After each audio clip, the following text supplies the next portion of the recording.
It's Christmas, and one of the things that we often refer to at Christmas is the famous Christmas Truce, which broke out along the Western Front in 1914, when the trenches, which were often only 50 yards apart, that up from those trenches came various singings of carols, and they recognized their common faith and they recognized their common humanity, and gradually they started edging out nervously into no man's land and greeting each other, often with a cigarette.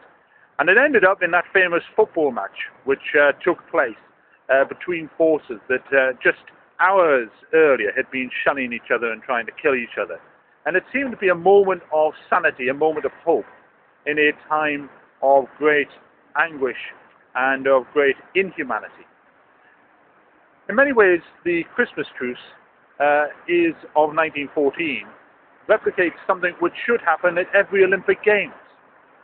Every Olympic Games is accompanied by a United Nations General Assembly resolution, which is always unanimously passed, which calls for all member states to pursue initiatives for peace and reconciliation in the spirit of the ancient games. Those ancient games were started with the purpose of peace. The idea was to say, listen, rather than telling people to lay down their arms, which would make them look weak to their opponents and weak at home, that there should be a sporting event to allow them to have competitive sports together as a way of bridging the gap and allowing for the fighting to stop and for politicians and priests and diplomats to come in to try and broker some sort of ceasefire, some sort of peace which could come out of that. In the ancient era, the games ran for 1,200 years, and violations of the truce, which was sacred, were extremely rare.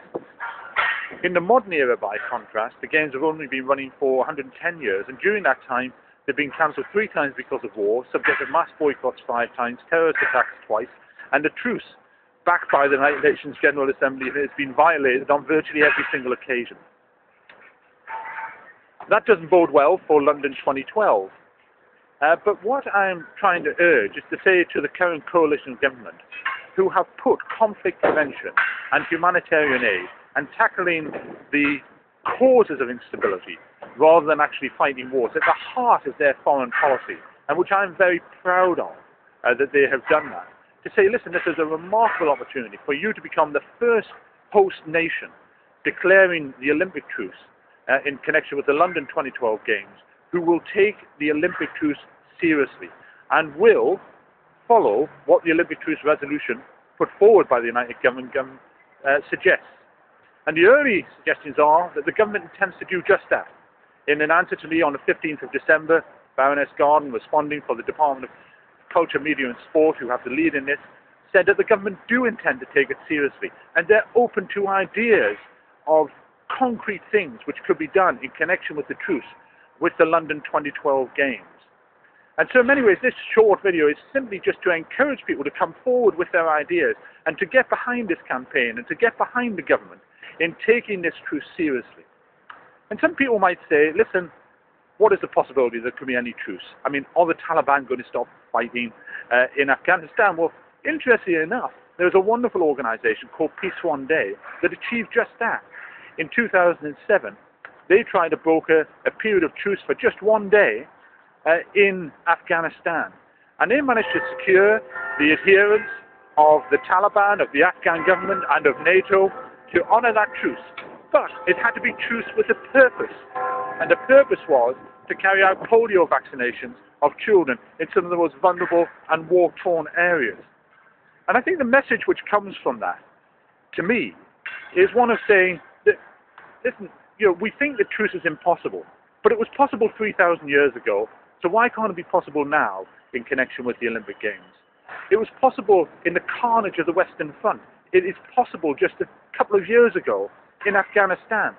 Surely we can do the same again, and we can take this truce seriously.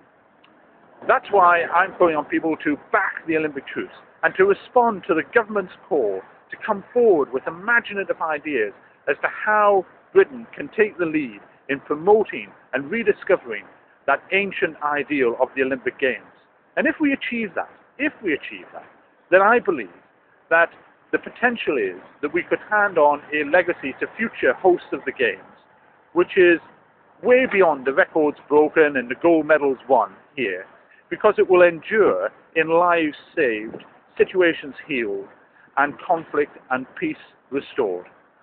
If you want to support this campaign, then email me at batesm@parliament.uk or write to me, Michael Bates, Lord Bates, at the House of Lords, London, SW1A0AA, or encourage your Member of Parliament to sign Early Day Motion 893, which sets out the case for taking the truce seriously. Thank you.